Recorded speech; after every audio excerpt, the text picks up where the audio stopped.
Welcome to Visual Thinking Talks. I am Alexandra Oporto from Navelab, and in these talks, we will explore how visual thinking can be applied in business and organizations, and how some visual practitioners are using this tool in their work.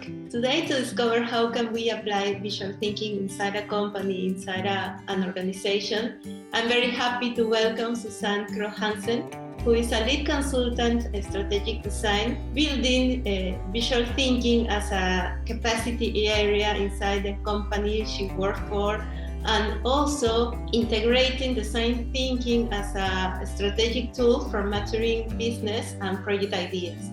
Welcome, Susanne. I can tell you a little bit more about myself. As you said, I work as a strategic designer and a visual thinker inside Ørsted. Ørsted is a Danish energy company that has transitioned from black energy to renewable energy over the last 10 years or so. My job is to try and help the organization understand that what design can deliver, how design can help him, and then as a sub-task, you could say, I have taken on the role of spreading visual thinking as a competence area inside the organization. So I work as a visual thinker inside an organization with the focus of I like to call it democratizing visual thinking. So I'm not necessarily the one that makes all the pretty visuals. My job is to get as many people inside the organization as possible to understand what the value of visual thinking is. That sounds very interesting, and I feel that we will learn a lot from you. So, in your experience, Susanne, how would you define visual thinking? Yes, I've been thinking about that. I think for me, visual thinking is it's composed of three different elements. It's composed of the actual drawing. So you think by drawing and getting the drawings out through your hand. It's also somebody that visualizes what is going on in a meeting or a conference or whatever, where the expert visual thinker makes graphic facilitation or graphic recording of a big meeting. And then it is also the more focus on the facilitation part, where as we use visual thinking as a tool where we can both use drawings, but we can also use a lot of other tools to visualize what it is that we want to achieve, what we want to do, how we want to work, all kinds of different things. And you could even say there's a last area in it that I define as storytelling, where a lot of the different things that we want to be able to do or change or work with, we have to be able to tell a story around it. And stories work best if you also have pictures with them. So that's the different elements that I include in visual thinking. Yeah, so sounds like a really powerful tool that we can have in organizations and to work better with people. That I definitely think so. Yes. But I'm also the advocate, so. Yes, yes. So, Susanne, let's talk about a few case studies to bring this to life to people.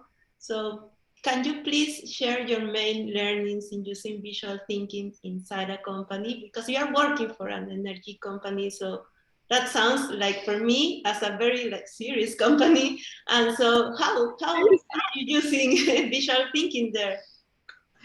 Yeah, so I maybe I think what I will do is I will tell a little bit of a story about how we got started. and then explain what values it gave, and then support it with some examples, right?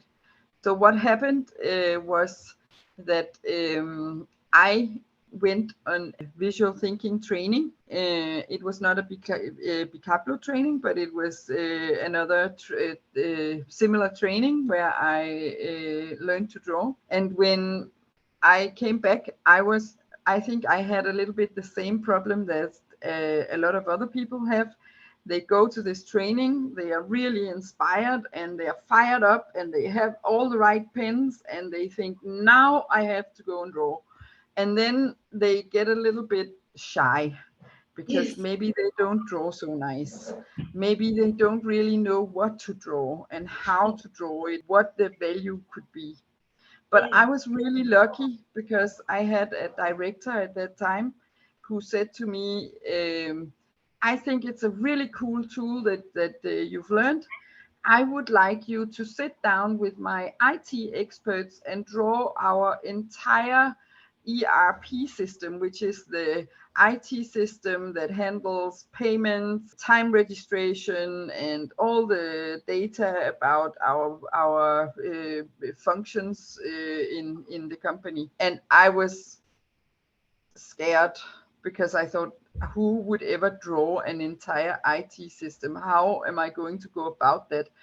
But then I thought, okay, if I say no now, then maybe I will never get around to using the tool.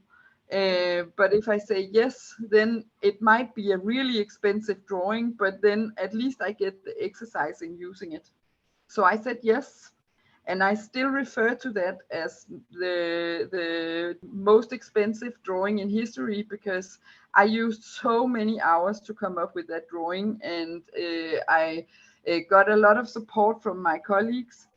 But what happened was that the director took that drawing, it was 3 meters long, and he put it in a meeting room. And every time he had to discuss something with the business about what went on in that IT system, he invited them into that meeting room and they started pointing to the drawing. Mm-hmm. And so it was hanging in that meeting room for a couple of years, where every time somebody from the business had to discuss what went on, they pointed to that drawing. So it And was that like showed me, a map. it was like a map, and it showed me like that just because they had something visual that they could interact with, then they could have more valuable conversations. Mm-hmm. And with that learning under my shirt, I thought, this is something that I really have to use. I need to start using it for something more valuable and more often than just this one-off big drawing. At that time, had a role of being a change manager. And so every time we made an IT system, I was involved in trying to do some communication or some training or some alignment workshops or something like that. And then I started slowly but steadily to just do my agenda drawn every time, or having the posters ready that I wanted people to see or use, or to have templates ready that people could see and use in the facility. And slowly it started to rumor around the organization that if you invited me to facilitate, then something fun would happen with drawings. And I was very happy with that because that meant that I could get to use my stuff. It was still not something that everybody understood or accepted. I'm sure that there are people that have been looking at me doing my first drawings and my first facilitations with visuals and saying, oh no, that's not serious, why is she doing that? But I decided that I didn't want to ask for permission. I decided that I just wanted to use it because it made me happy to use it. And then we could see where it took us. And luckily enough, my colleagues in this change management team, they looked at my drawings and then they went, oh, Susanne, we also want to learn to draw. We also want to learn to do what you're doing because we can see it's really effective. So I agreed that I would make a course inside the organization where my colleagues could join. And so they joined, and then a manager of another team saw that they had learned how to draw, and she said, "Oh, I want my team to be able to draw as well. Can you have a course for them?" And then I started realizing that we were having some ripples in the organization, that people were really interested in this and that they would like to learn to draw as well. So I did this a couple of times, and then we agreed with the HR people that we would put it as a standard course inside the organization. So for a long period of time, I ran a visual thinking. It was one full day course, a visual thinking course for once a month for internal people in the organization. I have to say it's not a huge organization in a world context, but it's a large organization in Danish context, and we are about 6,000 people in the organization. And by now, I think I can safely say that I have trained more than 400 people inside the organization, and you can see that's quite a large percentage of people that now think of drawings and visuals in a way that they can at least draw, the simple shapes of something, and they can draw some star people or some small people to represent the teams. And most importantly of all, even though a lot of them say, "I'm not creative, I can't draw, it's not pretty what I draw," but what it does is it makes them unafraid of the white paper and unafraid of grabbing a pen and drawing on a whiteboard or drawing in a workshop context. And that's very important for the next step of the journey, because this was all, uh, linked to me and linked to the change management and the things that I wanted to do. But then I changed my role and moved into design and UX, and we got a mission from the company to bring design and design thinking into the company. So using design thinking as an innovation method, using design and visual thinking as supporting tools to develop IT systems and develop applications for our colleagues, and helping with strategies and processes and stuff like that. And when I moved into that, suddenly the whole visual thing made even more sense, because now I was in charge of running workshops where people disagreed on how a certain process would run, or where we wanted to visualize a user journey, or where we wanted to be innovative and come up with solutions that we hadn't thought about before.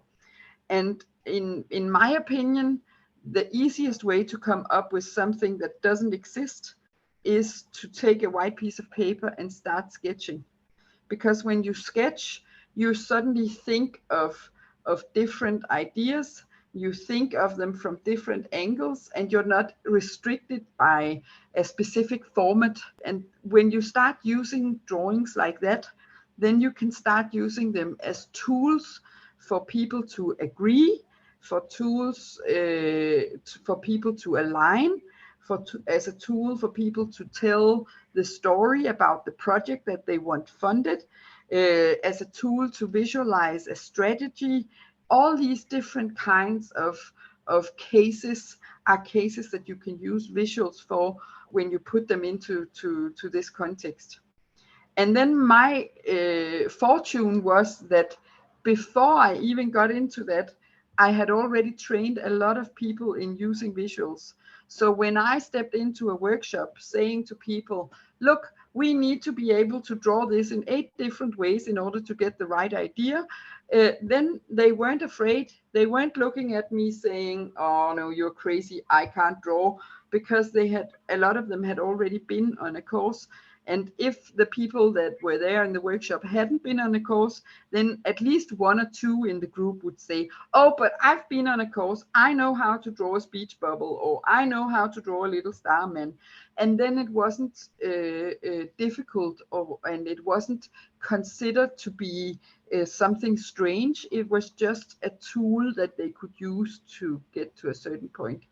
Yeah, And it was something then, more natural for them to use the pens and the markers to draw. yeah, Because I am hearing that you had two phases inside the company, the early beginnings where you have trained hundreds of people about how to use markers and how to put their ideas on the paper, and then this other phase where you have started working more about the UX and design thinking in where it creates a perfect match with visual thinking, I can say. So, yes, yeah. exactly. It's been a journey. It's been a long journey, and I cannot say that I sat down and came up with a 5-year plan for visual thinking to be recognized inside the company.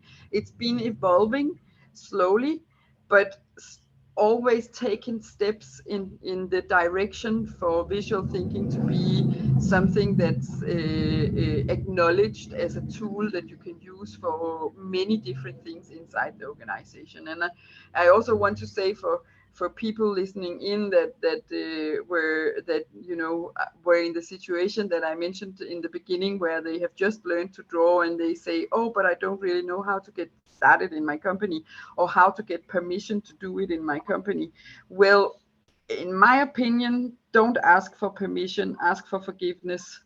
Just start drawing every time you, in the beginning, I drew for myself in the very early beginning. I brought a notebook to all the meetings that I went to and started just sketching for myself.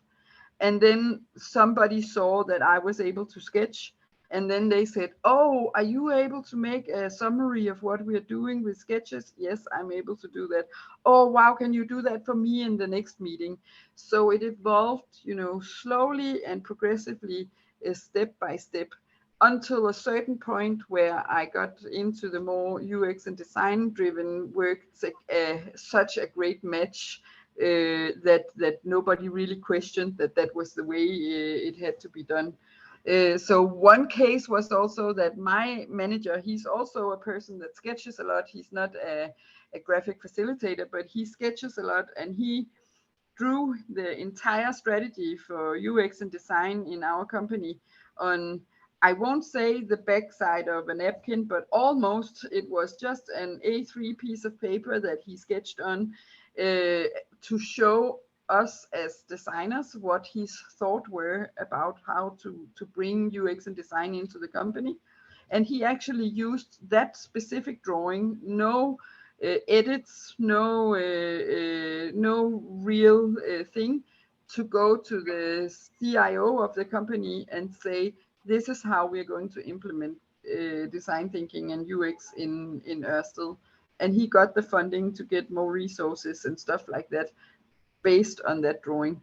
Then we amended the drawing with some text, because the management higher up needed to understand what the drawings were representative of. But it still remained just a hand-drawn sketch. So sometimes I think it's a matter of daring to just draw, and then being able to explain why you are drawing, and not be afraid that it's informal or childish or anything. Because if you can make your argument when you start drawing about what visuals can do, and you can show it by doing it, then it's, in my experience, I haven't had people say, no, no, no, I don't want you to draw. I have had people say to me, no, no, no, I don't want to draw. But when they see that everybody else are drawing, then they also start drawing. People say to me, no, no, no, it's not right what you are drawing. It's wrong what you are drawing.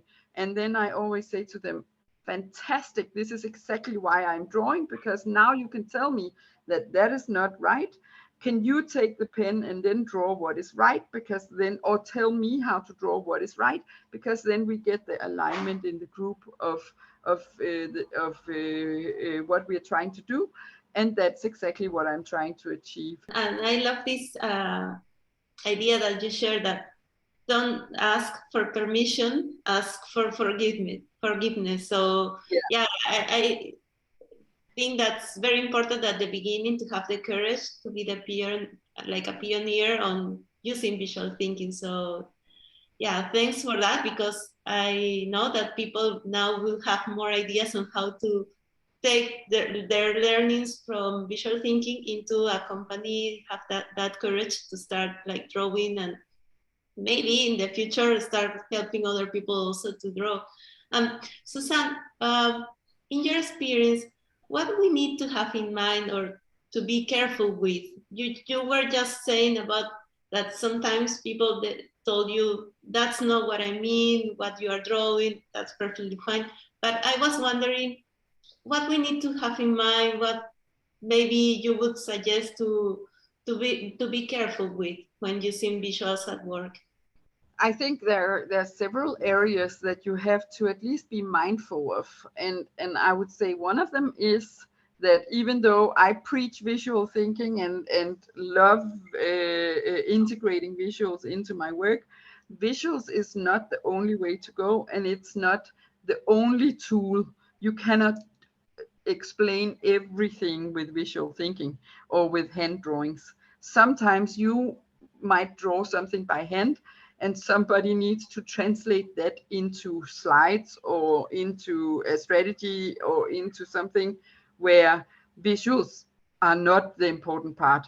So you also have to be able to release your drawings for something else that can happen to the drawing, or other presentations that's based on the drawings that have been made. So that's one thing, I think.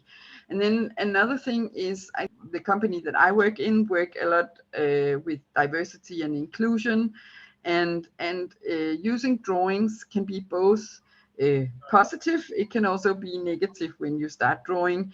You have to be careful about making sure that the culture that you draw for also understands the same thing, have the same visual analogies, and have the same sayings that you turn into visuals. Then so once you start going global, we might have a saying in Danish that's not necessarily the same in Kuala Lumpur, where we have a lot of IT people sitting, or in Poland, or in the US. And then you can start creating misunderstandings because they interpret your drawing in another way than what you had thought it would be. So I think visuals can seldomly stand completely alone. You can use the visuals as a supporting tool, and you can write text next to the drawings, and you can use the drawings together with storytelling and other different things. But you have to be careful if the drawings are just on their own, because you can make mistakes or people can misunderstand what you were trying to achieve. Yeah, and I was thinking also on how you even represent people. Once happened to me that I was using, this sticky man, the simple one that we always use when doing something in a draft way. One company told me, okay, that's interesting, that's nice, but some people from my team told me that that they only see just men's, and then they don't see representing that women. So yeah, we should talk about it. I've also had that discussion. I've had the discussion of, oh, you draw too many men, you don't draw enough women, or I don't want to. Why are there no colored people in your drawings? I actually started just drawing people that don't necessarily need to look as men or women. And then I color them green or orange or something like that, because then they are more alien-like, and then they don't have to be men or women. But it's something that you have to be mindful of. And I think to show a diverse team, it's important to be able to draw characters that look like men and women, and also the color. So using colors, so you show that everybody are not white cis males of 50 years old, right? And especially in a big corporate where a lot of the people are white cis males of 50 years old, or something like that, right? It's at least something that you have to be mindful of. And I think as soon as you realize that it can be an issue, then you just need to think a little bit about how is it that you do the people representation, and when is it that it is absolutely necessary to represent it as a man or a woman, or can I represent it as people that don't necessarily have color or hair or glasses or whatever that makes them a specific character. Yes, that's something very important nowadays. Susanne, do you have any other example that you would like to highlight, or maybe you would like to share with us some of your I work, of thought visual work, as we are talking about so, visuals? so I thought of sharing an image that I've made where I summarize what I think needs to be available in an organization when you want to try and embed visual thinking as a competence. And then I can also show a couple of examples of what I've been doing, if you think that would be valuable. So I like to talk about visual thinking or together with creative confidence, because I think that and we are, a lot of us visual thinkers, we are taught that a lot of people stop drawing when they're about 12 or 13 years old, because it's considered not serious, or it's considered or they consider themselves as not creative, or something like that. So in order to bring it back when people are adults and in a serious business relationship, then there are different steps that you can take to build people's creative confidence, and then making it easier for them to grab a pen and start doing something themselves. So I divided into 3 sections, like showing what visuals can do. So making sure that people understand why visuals can be so important and why they can change the way we do things. Then what I call democratizing drawing. So making sure that the people that don't want to draw are able to draw, and not scared of grabbing a pen. And then finally embedding creativity by uh, using visuals in connection with design thinking, ideation, sketching, prototypes, very concrete tasks that you have to solve together, where the drawings don't necessarily have to be pretty or very creative, rather be scruffy sketches that you can use for something. And the tools below are the ones that I've been using to do those 3 things. So when I was showing what visuals can do for a company, I used graphic facilitation, graphic recording. I sketched myself in workshops. I put posters on the wall, stuff like that, to show how visuals could be used. And then to democratize the drawing, I had the visual thinking courses. And then on top of the visual thinking courses, I did monthly graphic cafes. So people that had either joined a course and hadn't really gotten started drawing, or people that were thinking about joining a course, they could come join me at a graphic cafe, and we could draw a little bit, and we could talk a little bit about what visual thinking could do. And then they could either join the course, or they could keep going and getting the visual practice going, because they were joining the graphic cafes. and then embedding it by using it and making people draw in design thinking workshops and in prototyping workshops. And lately, the latest thing that I've started doing is actually drawing data visualizations. So we have a lot of data and we want to make it available, and we are not very creative in the way that we visualize this data. So we do sketching workshops where we ideate on how we can visualize this data by using simple sketches until we are happy and satisfied with those sketches. Wow. So that's the learnings or the thoughts that I've had by bringing it into a company. And then I will show, maybe I can show a couple of examples. So I can show this example where I did a graphic recording. This was a live graphic recording, and it was digitally. So it was during the pandemic where people couldn't meet, and this was used as a summary for the workshop that they had over 2 days. I have we touched upon diversity and inclusion, and I've been drawing the journey that they want to take the company on in this inclusion of diversity drawing. So these are the very early sketches of what journey we would like people to go on in this area.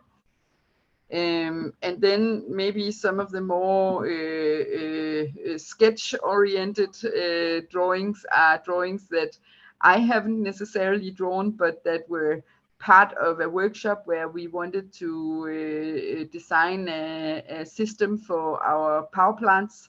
And so we brought in a lot of technicians and a lot of subject matter experts into a workshop. And then we started sketching what would we like this system to be like, and they could sketch different versions of it, and they could sketch different screens that they thought would be necessary to do. And then I do a lot of visual games. So this is telling a story on one Post-it note. It's a fun little exercise where you send the Post-it notes around. It's more like an icebreaker, but it again removes the fear of drawing because it doesn't have to be pretty, and everybody are drawing on each other's drawings, so it's not scary. And then finally, maybe what could I show? I could show a small part of the initial drawing that I made, one of the first drawings, the map that I told you about that goes into the office of the director, where they were pointing to it whenever they needed to make changes in the system. Yeah, and then my eyes are like shining, and my mind is like blown because it is so like fantastic to see that visual thinking is being applied in a company. So yeah, it's also inspiring for me, and I'm sure that for many other people, this will be like a diamond that they can have as a guiding star to start using visual thinking. Because as you said at the beginning of this interview, people really like to draw when they have a visual thinking workshop, but then they feel like, oh no, maybe I cannot be using this in my company. I will seen as not so formal if I start using visuals. I have to say that I know that the Danish work culture in general is not as formal as it is many other places in the world. So you have to take that into consideration. But on that note, I want to say that I have trained people right up to very senior directors who wanted to also learn how to draw themselves. So I've been training people from the canteen until senior directors that have really seen that visual thinking can be useful and that they can use it in their type of job. So I don't think you should be afraid of bringing visuals into the company, because if I can train even the senior directors, then if you can start at team lead level or at team level, then it is something that can form ripples, and that can expand to more than just what you're doing yourself. Thanks, Susanne, for that recommendations and ideas. People will really appreciate that. And I was thinking that maybe in the future we can invite you again, so you can share with us more about what you're doing with this idea of data visualization, because you're welcome. That's another big word. That's another topic, and another big thing that I think is actually something that a lot of people or a lot of companies struggle with.